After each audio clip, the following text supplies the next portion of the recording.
Gemma Hayter was a vulnerable young woman who had to deal with a lack of support in her life.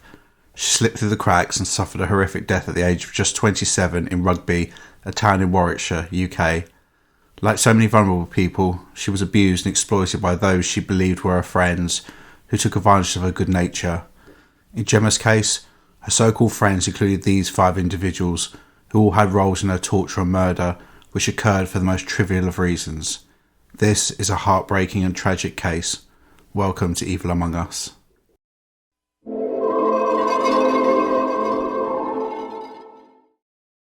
Gemma Hayter was born in 1983, the youngest in a family with 2 older siblings.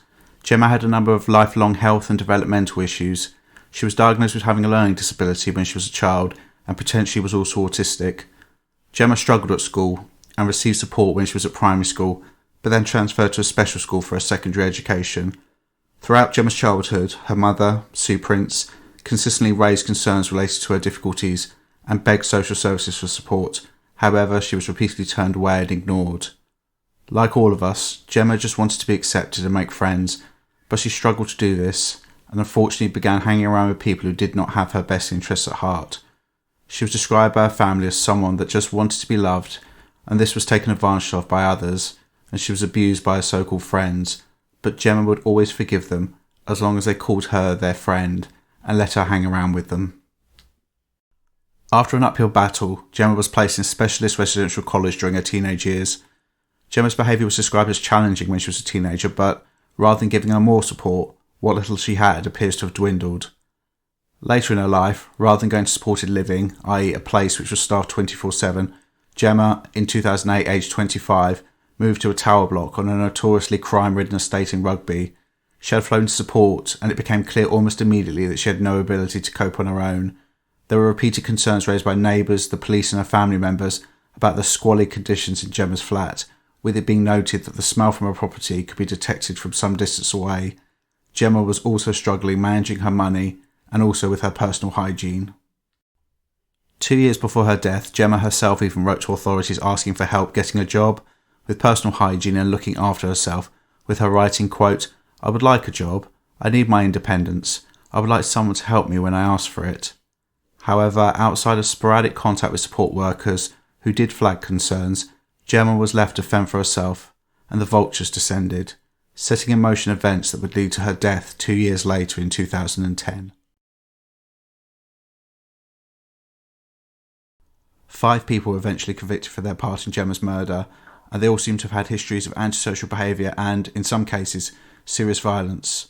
Chantal Booth was 21 at the time of the murder, and apparently been Gemma's friend for 18 months before her death.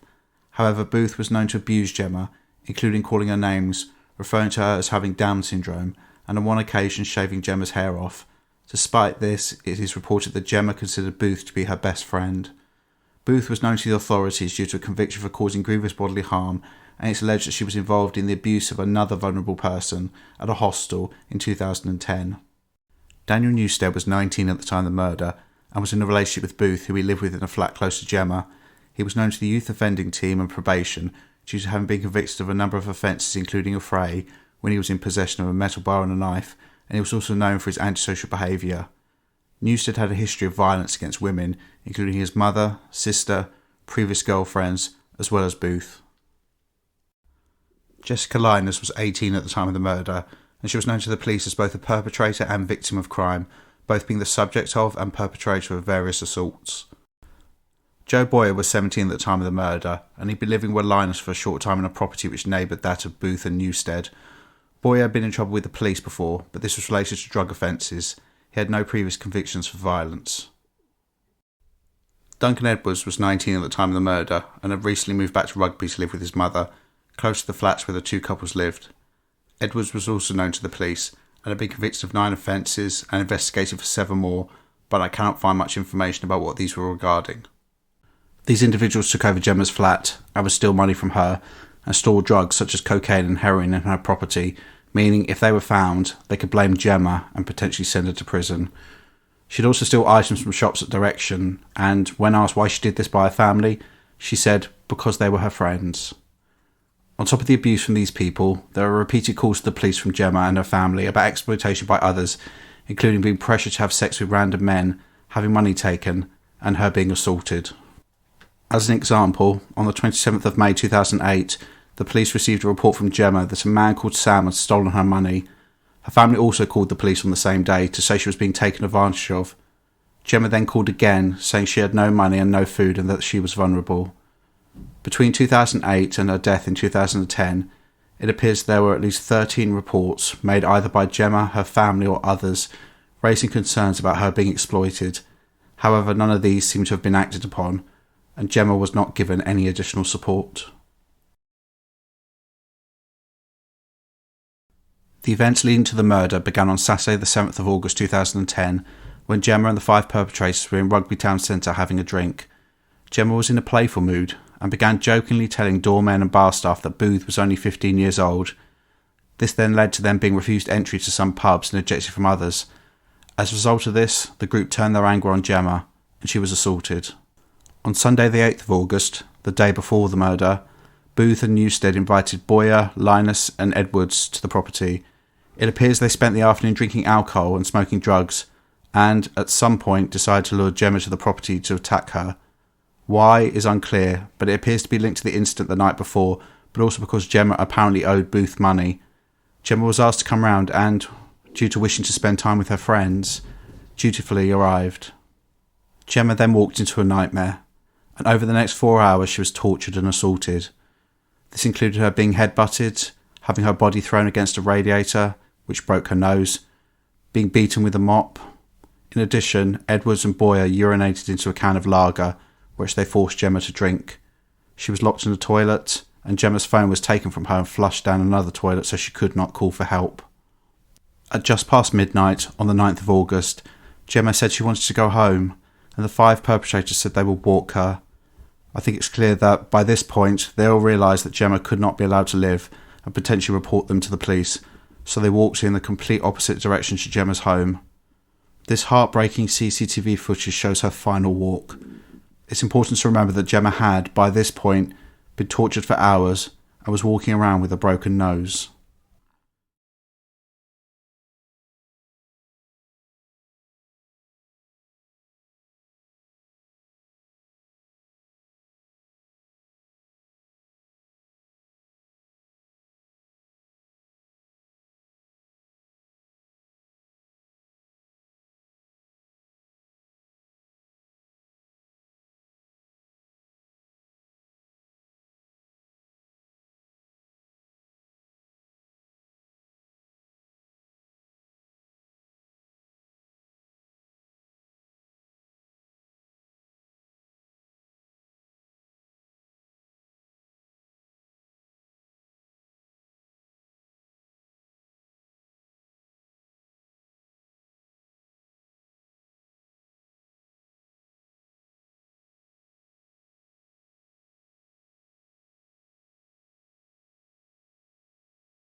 Gemma was then taken to a disused railway. The group then put a bag over her head, stabbed her once in the back and stamped on her head, leaving the distinct outline of a footprint on her body.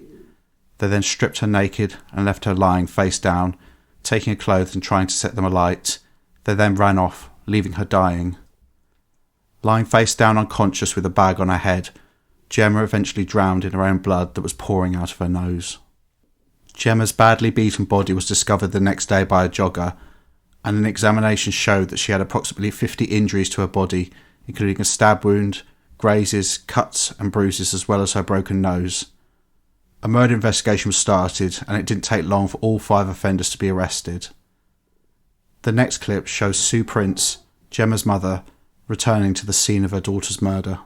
This is where Gemma died, here. A horrible place to lose your life in the middle of the night, you know.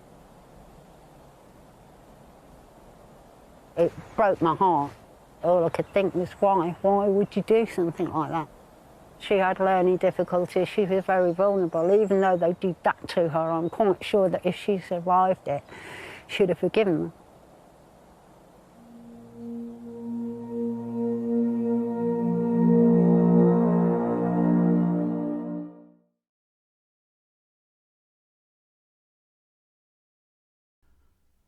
All 5 denied their involvement in the murder of Gemma, and, as usual, all tried to blame each other rather than taking responsibility for their actions. So the case went to trial at the Old Bailey in London. During the trial, the horrific nature of Gemma's death and the evil nature of those responsible was fully exposed. The jury convicted all 5 of offences linked to the death of Gemma.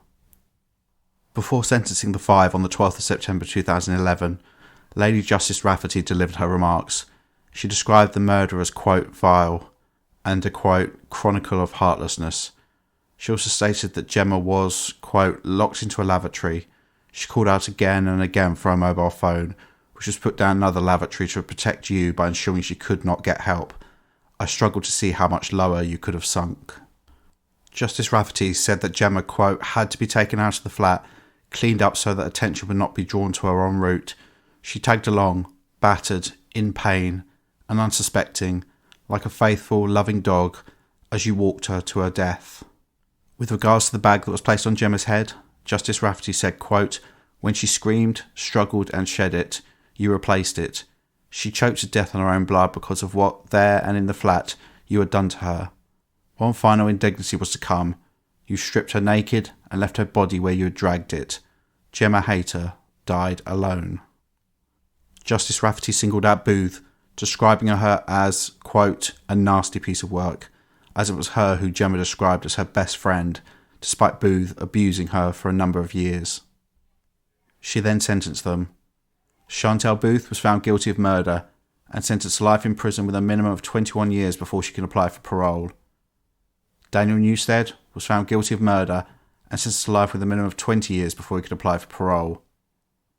Joe Boyer was found guilty of murder and sentenced to life with a minimum of 16 years before he can apply for parole. Jessica Linus, found not guilty of murder but convicted of manslaughter. Manslaughter in the UK is when a person kills another but only intended to hurt them. She was sentenced to 13 years in prison. Duncan Edwards, again found not guilty of murder but convicted of manslaughter, sentenced to 15 years in prison. In 2012, Boyer, Booth, Newstead and Linus all appealed their convictions, but all were denied. Most prisoners in the UK, unless on a life sentence and or considered dangerous, are released at the halfway point of their sentence and then are monitored by probation for the rest of their time. Therefore, it's likely that both Linus and Edwards have rejoined society. Whether they have reoffended is unknown. Boyer will be eligible for parole in approximately 3 years, whilst Booth and Newstead have almost another decade to serve before they can even think about being released.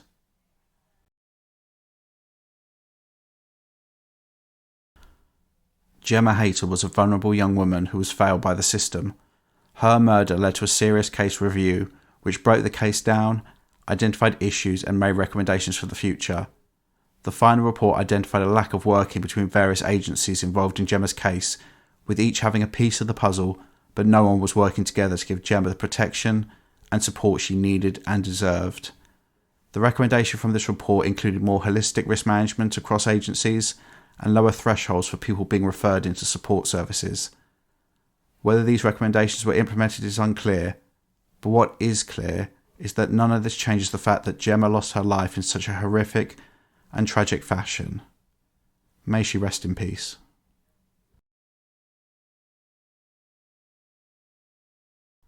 So, I've already spoken about group dynamics and offending in a previous video, so I wanted to focus on something else.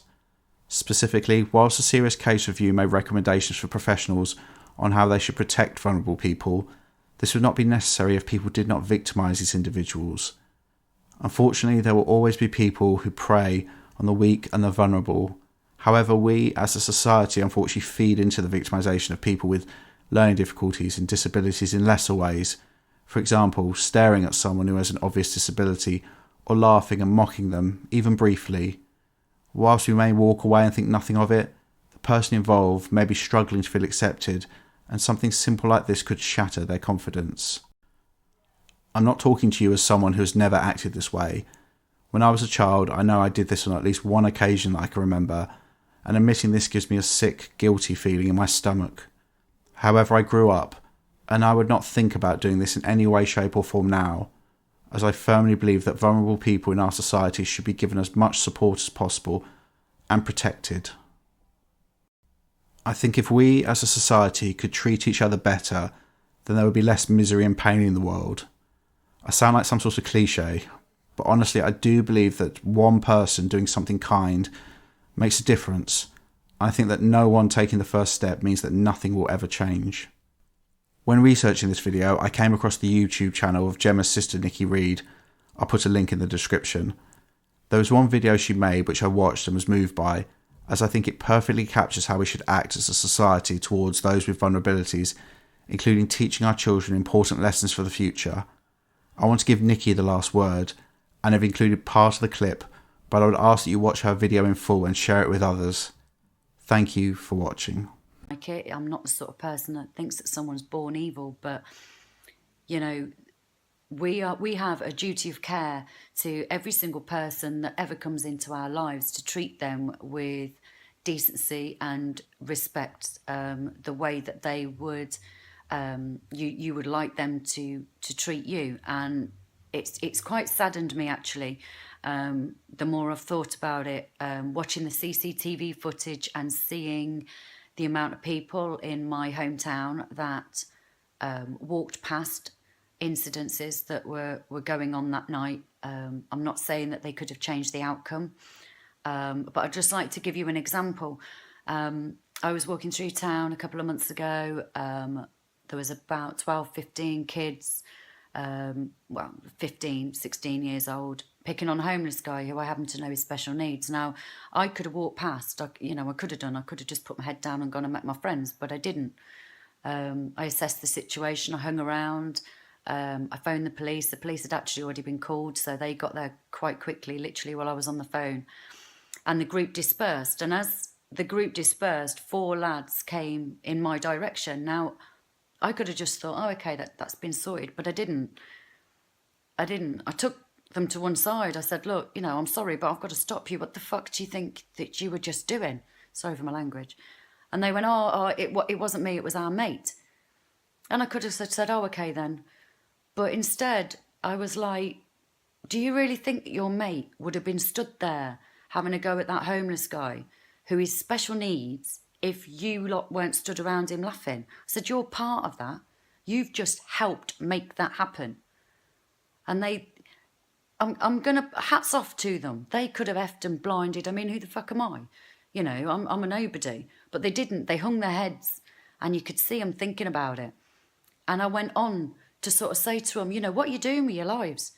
Who's to say that's not going to be one of you? Because look what you're doing with your life tonight. You're doing nothing. You're hanging around in freezing cold weather in the middle of town when you've got homes to go to.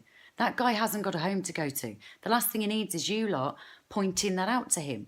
Do you feel good about yourselves? And they were like, no. And they were very apologetic. Now, I really hope that next time one of them think they're in a situation like that, they stop. This is what I said to them. It would have just taken one of you to say to that little prick, you bang out of order, mate. Come on, leave him alone. And I really hope that my actions will make them think next time. You know, we are part of a massive society and we're all we've got, you know, and it's really quite saddening. And something else I'd really like you to know, something that has stuck with me and hurts me whenever I remember it. I've had the privilege of being invited into people's homes and into special needs schools to speak to lovely, lovely people and ask them questions. And one of the things that has always come up with all of them, people with special needs believe that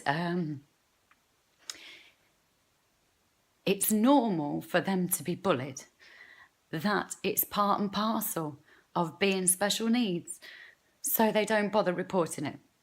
That is sickening. That is absolutely sickening, that these people struggle with their disabilities every day, get picked on for it, get pushed, kicked, robbed, laughed at, and they don't bother telling anybody because it's just part of being special needs.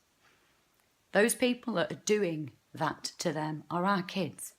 They're your neighbours, they're your nieces, your nephews, maybe even your mum and dad. You know, don't call your kid a retard if he's being silly about something or playing up. You know, you're insinuating that these people are something to be used as an insult.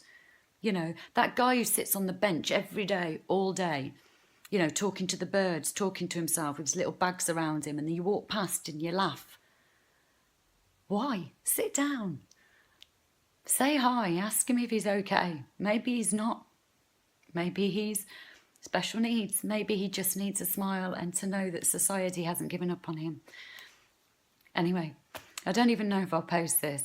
It started out as a thank you, and I know it's ended up being a rant, but it's very close to my heart, and I want you to look at yourselves and ask what you do in situations and how you want your kids to grow up and how you would like your kids, God forbid, if they were born with any disability at all, how would you like society to treat them? And let's start changing the way this is going, because it's not going to change. Like I said, these people aren't beamed in from another planet.